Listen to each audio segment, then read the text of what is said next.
The news at noon is brought to you by Owensboro Health. Get care from Owensboro Health's pulmonology and sleep medicine teams in Owensboro and Madisonville. OwensboroHealth.org.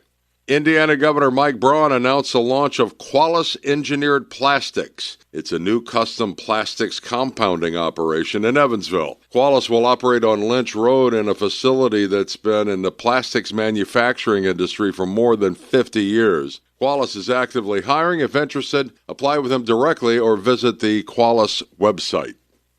An inmate who escaped from the Henderson Detention Center has been sentenced to an additional 10 years in prison. Timothy Oliver was working outside the facility with a couple of other inmates, refurbishing and painting bicycles for the Salvation Army's Christmas drive, and while under supervision, Oliver hopped onto one of the bikes and rode off. The deputy was unable to catch him, and the bicycle was later found abandoned south of the jail. He was caught the next day. Oliver was originally serving time for third-degree burglary.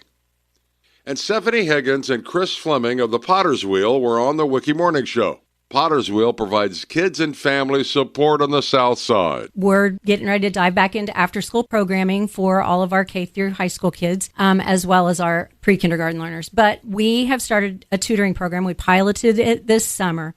We have a lot of kids that come after school, and so they get a lot of group instruction. Well, this summer we just pulled a few kids, and we got one-on-one. And so the one-on-one was amazing. They were thriving this summer. Potter's Wheel needs volunteers and donations, retired teachers, college students, anyone who wants to help a kid do great. Go to the Potter's Wheel Facebook page. This is WIKY News. ABC News, I'm Chuck Sievertson. Acting Attorney General Todd Blanche was confirmed in past hours by the Senate Judiciary Committee along party lines.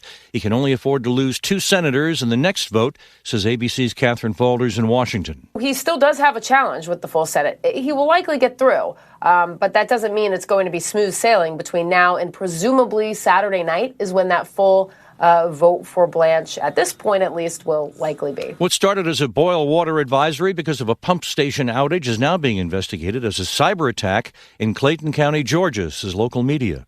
Oil prices are higher amid uncertainty over the Strait of Hormuz and the Iran war. Immigration officers arrested a University of Maryland pharmaceutical professor who allegedly overstayed his visa and failed to deport, says the Department of Homeland Security. A man's arrested accused of starting the largest of the 3 wildfires in Spokane, Washington. This is ABC News.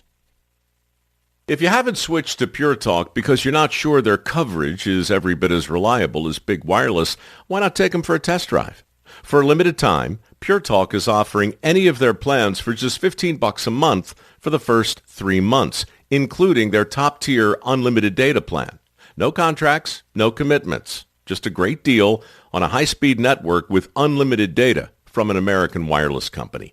Dial pound 250, say Mike Rowe, and let the savings begin. WIKY News at Noon Market Report. Brought to you by Riverside Capital Management Group in downtown Evansville. From ABC News, Wall Street now. Stocks continue their run for the records today, with the Dow Jones gaining 800 points this morning and approaching 54,000.